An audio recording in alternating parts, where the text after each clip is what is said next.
So, welcome back kalapatid sa aking channel. So, paano nga ba gumawa ng low-cost probiotics sa murang halaga? Kumbaga, so lahat naman tayo gusto mapamura pero quality.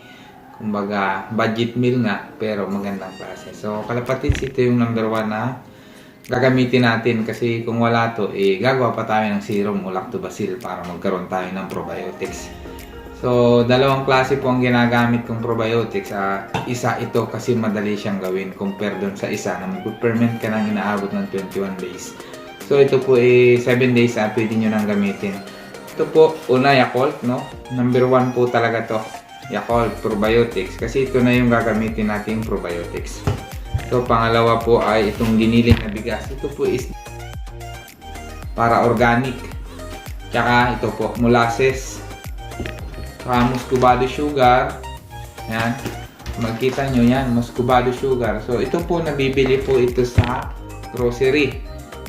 Kung sa palengke po, kung may makuha kayo, edi okay po. Pero kalimitan po sa grocery po ito nabibili. So, tsaka po ito, tubig. Mineral water po. Yan. Yan po yung ginagamit natin. So, kung gusto nyo pong i-improve yung inyong probiotics, mga sir. So, ito po. Alam niyo naman po ito kung ano, di ba? So, ito po is malunggay. So, alam natin na mataas ang kanyang vitamina na nakukuha. Halos lahat na ata na andito. So, tsaka po pala ito, apple cider vinegar. So, bakit kailangan natin ng apple cider? Magandang tanong po yan. So, para po ma-acidity. Kasi ang good bacteria is mas maganda kung acidity yung pagtitira nila. Tsaka nga po pala mga kalapatids, honeybee. So, paubos na yung honeybee ko na ginagamit ko sa aking mga kalapate. So, napakaganda po nito kasi high protein. So, ito po yung magsisilbing pagkain ng mga bakterya natin na mabibili. Tsaka ito, yung mga kainin ng mga bakterya, ng mga Yakult Probiotics. So, ito po yung magsisilbi nilang pagkain. Kung may saging po kayo, haluan nyo. Pwede nyo pong i-blend, ihalo dito. So mga kalapatid, umpisahan na po natin kung paano gumawa ng probiotics step by step. So ito na mga kalapatids, yung ating brown rice. Ayan na, nilagay natin. So papakuluan po natin yan. So lagyan nyo kalapatids ng tubig, yung mineral. So ayan mga kalapatids. So haluin nyo lang po.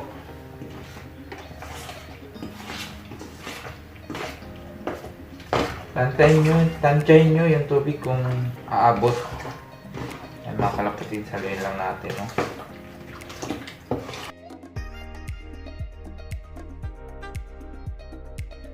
Bali, pakukulaan na po muna natin siya. Habang nagpapakulo tayo nito, i-blend natin tong malunggay powder kasi po kailangan naka-blend to.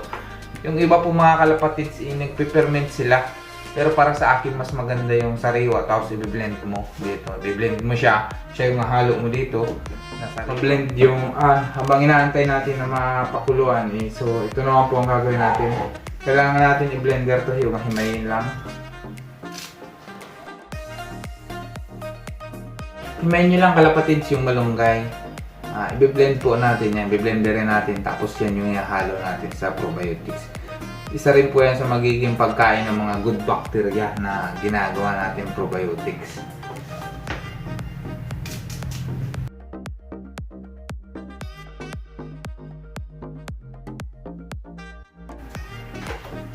So, isa pa mga kalapatids, bakit nga ba tayo gumagawa ng probiotics? So, alam nyo naman, nag-deworm po tayo, nag-flushing, sigurado po yung ibon inangihina. So, pag nag-deworm po kayo at nag-flushing, lahat po, good and bad bacteria, inaalis sa kanilang bituka at butchi. So, kailangan po natin na palitan yung mga nawala na mga good bacteria. Yung bad bacteria, okay lang po. Kasi talaga yun yung dapat alisin natin. Para lalo silang mas maging malakas, mga kalapatids, no?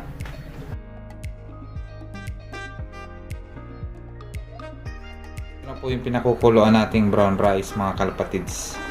So, antayin lang natin silang kumulo. Mga 20 minutes po. Halo-haloin nyo lang. So mga kalapatids, hindi lang po pala ito pwede sa kalapate. Pwede rin po ito pang manok. Kung nagsasabong po kayo, okay din po ito. Gawin nyo rin mga kalapatids. Maganda rin po ito. Kasi, kumbaga, ano nga po ito probiotics. Sa hayop, sa aso, pwede rin po ito.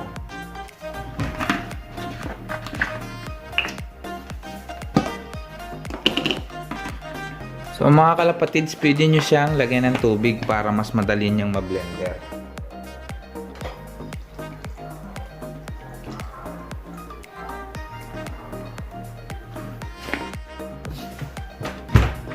Yung gagamitin nyo pong tubig kung maglalagay kayo dyan is non-chlorinated.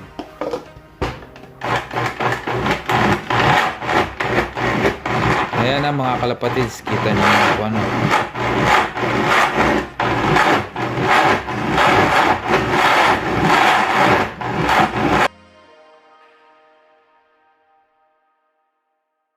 So ayan na po mga kalapatids yung ating pinakuluan. Pakuluan nyo po kahit mga 20 minutes. Haluin nyo po mga kalapatids at saka iwasan nyo na maging malakas yung apoy kasi magkukos po yun ng pagkatutong. So sayang naman pangit yan. Yan nga po medyo may natutong na ibang parte ng. So mga kalapatids, hayaan nyo lang po ito na kusa siyang lumamig. Kailangan po lumamig siya. Palamigin nyo lang po mga kalapatid. So saka natin siya ilalagay sa ating lalagyanan. So ayan na nga mga kalapatids yung finished product ng ating malunggay na blender, no. Bali inaantay na lang natin na palamigin to. Yan, para maihalo na po dito sa tubig na paglalagyan natin para mailagay na natin silang lahat. So yun na nga mga kalapatids, malamig na po yung pinagiling natin na brown rice na nilaga natin. So lalagay na po natin dito sa tubig na mineral water. Unchlorinated po mga kalapatids ha. Walang chlorine para hindi po mapuksa yung bakterya na yung gagawin natin. So ito po pala mga kalapatids, yan is kailangan po talagang malamig siya. Kasi kung mainit-init pa po maaaring mapanis kung ihalo natin dito. So mas maganda po na malamig talaga siya.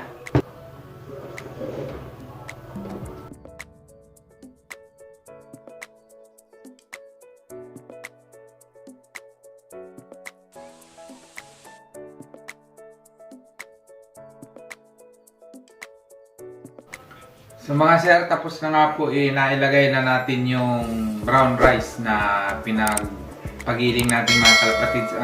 Susunod naman po natin ilagay yung malunggay na pinag-blender natin kanina. So mga kalapatids, ito na po yung blender natin kanina. So lagay na natin mga kalapatids, itong sariwa po ito Kung gagamit po kayo nito, mas maganda yung sariwang sariwa, kumaga murang-mura.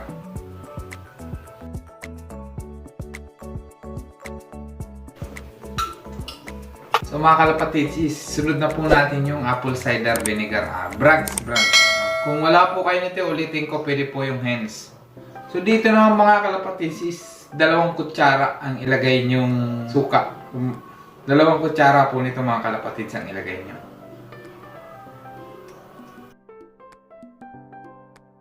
So shake nyo mga kalapatids para mas maganda, para mas mahalo. So okay na mga kalapatids, nahalo nyo, ilagay nyo na itong muscovado sugar na magsisilbing pagkain nila.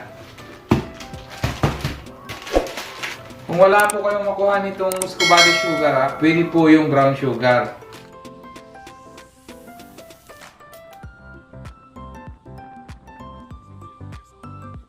So yun na nga mga kalapatids, na ilagay na natin yung muscovado sugar. Sunod naman po natin ilalagay yung Yakult, yung probiotics natin.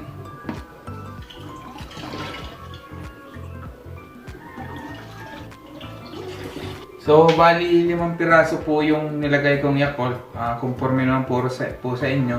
Pero pwede po 3 o 4 Sa akin po ginawa kong 5 kasi madami sila para mas maganda po mga kalapatids. So nailagay na po natin yung Yakult, so maglalagay naman po tayo ng molasses. So mga kalapatids, itansyahin nyo na lang kasi ako tinansya ko lang. Siguro antayin nyo na lang. Maglalagay po tayo ng 1 baso.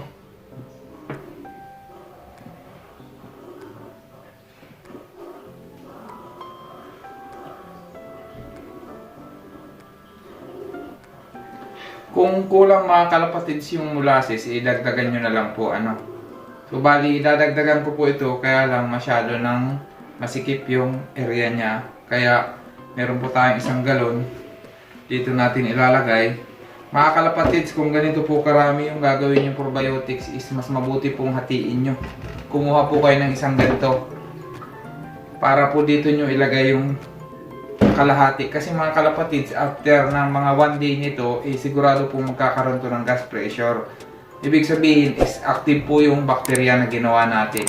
Kaya kung gagawa po kayo ng ganito kalaki, tapos dito nyo po ilalagay, sigurado po masasayang po yung ginagawa nyong probiotics kasi po ito ay sasabog.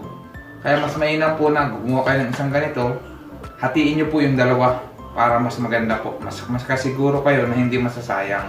Ayun nga mga kalapatids, ilagyan po pala natin ng honeybee. Sa honeybee naman po ay 4 na kutsara.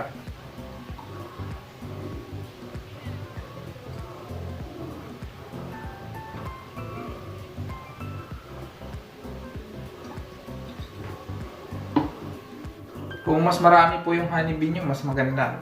Mga kalapatids, ayun po, tapos na po yung ating ginawang probiotics. Bali, magpe-ferment lang po tayo ng mga 7 days nito. Pwede nyo na po itong gamitin sa inyong mga alagang kalapati. Manok man po o kalapati. Sa halaman po, pwede rin po ito maging pataba. Pwede nyo po itong spray sa mga tinatanim yung mga gulay o prutas. So mga kalapatids, haluin nyo lang po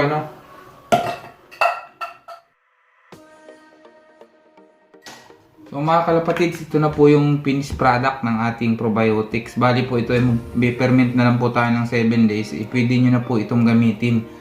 Mas maganda po mga kalapatids, lagi nyong pasisingawin ito. Kasi po sigurado for sure na ito ay sasabog mga kalapatids. Kaya mas mainam po na pasingawin nyo. Tanggalin nyo po itong takip. Iwasan nyo pong maalog. At ilagay nyo lang po ito sa madilim at malamig na lugar. Yung tama lang po yung temperatura, hindi naman po malamig masyado, hindi naman po mainit, para mas maging maganda po yung baka-culture ng ating mga probiotics mga kalapatids.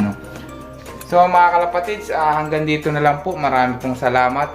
Sana po nakatulong sa inyo. Sana po tulungan nyo po ako na lumago pa itong aking channel mga kalapatids. May katanungan ka po mga kalapatids, i-comment below lang po yung mga suggestion nyo. At kung may suggestion po kayo, comment below lang mga kalapatids. Magandang araw po sa lahat. Happy flying kalapatids. Marami pong salamat sa panonood. Please like, share, subscribe mga kalapatids. Maraming pong salamat. Happy flying!